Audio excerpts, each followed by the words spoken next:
Hi everyone. So I'm going to do a review on a nail polish which I am actually currently wearing. Um, sorry. It's Revlon 270 Cherries in the Snow, and I actually did not realize this is the one I was purchasing, like the name, when I bought it. I was at Target and I was looking for just a pink nail polish. And I think I was actually looking for a lighter polish than I ended up getting at first. But then when I saw this, I just saw it on the rack, and it was a good price. It was like, I think, like $1.84 or something. And I saw it on the rack, and I thought the color was gorgeous, so I picked it out, even though it was darker than what I had actually wanted. That turned out to actually be really good, though, because I found out, I feel like this is a color that I can wear for this season, which is like, it's early fall, and I think the reason it's called Cherries in the Snow is because it's something that works with like colder, slightly like darker weather. It's a bit richer, it's a little bit, I think it's more dignified. It can be dignified, or it can be like fun and like girly if you want it to be. I'm not sure what feeling I'm going for right now. But, so yeah, this is actually, I think this was like one of the original Revlon nail polishes. The other one is Fire and Ice, which I actually have as well. I'm not wearing it right now, but next time I am, I will do a review for you guys. But Fire and Ice, I think, was the first one. This was probably like the second one that was made. And I really like this color. Like, this isn't the color that I originally wanted, but it's a really nice, pretty pink. It's very rich. I don't know, it dries really quickly, and usually nail polishes that dry quickly, they tend to chip within like a day, or they don't have much staying power.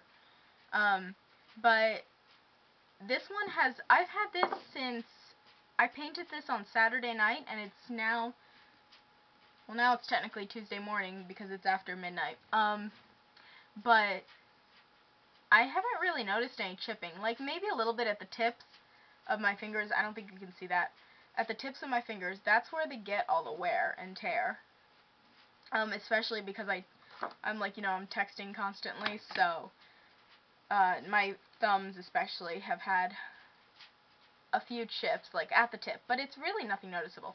Another thing I think was really good about this is that it took about maybe 2 coats. I could have easily done it with 1 coat, but I like a really opaque look. More opaque than usual.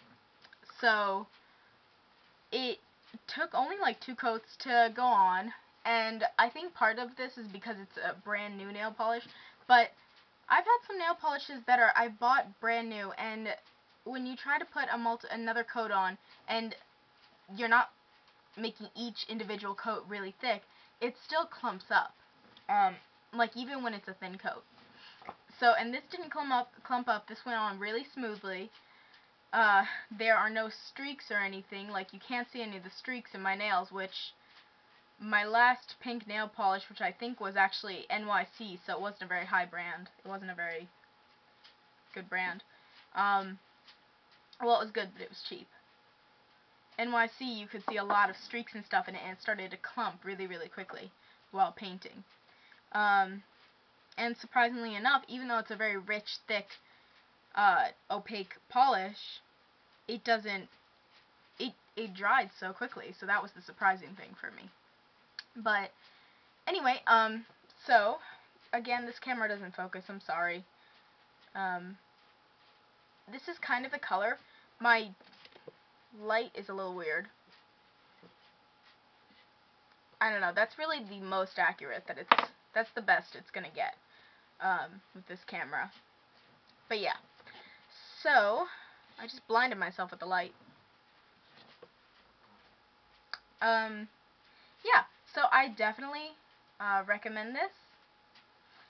And there's also another original Revlon. It's called Parisian Melon. And then there's Avant-Garde. And Parisian Melon I have never seen in stores. I think it's like a very rich red, because the whole the whole purpose of the ad, if you've ever seen the ad for Parisian Melon, it's like a woman like dressed in very decadent clothing, lying like in a gold pool or something. It's a really wealthy commercial. Like, it's meant to give the feeling of being like lavish and all these kinds of things. So if I ever see that, I think I'm gonna get it, but I have yet to see that.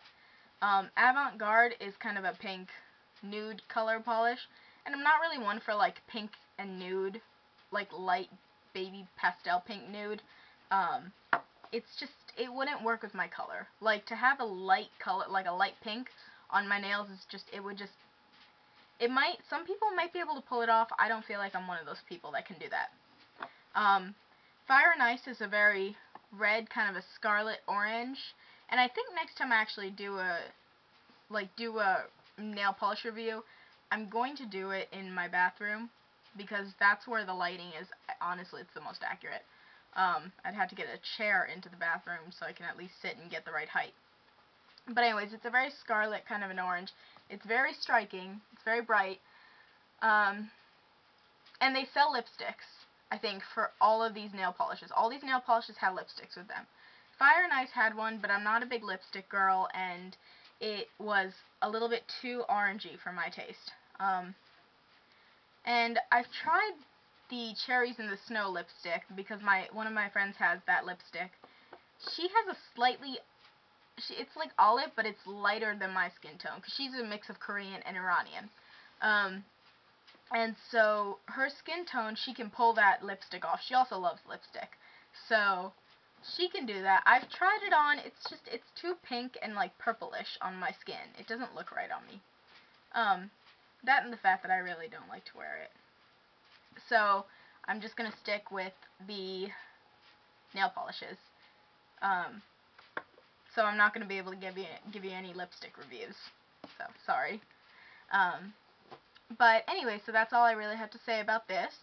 I'm going to upload it now because my computer's having issues, so I need to leave it to work itself out tomorrow. So I don't know how reliable uploading is going to be tomorrow, so I'm just going to get it done tonight. Alright, well, that's all I have to say. Bye!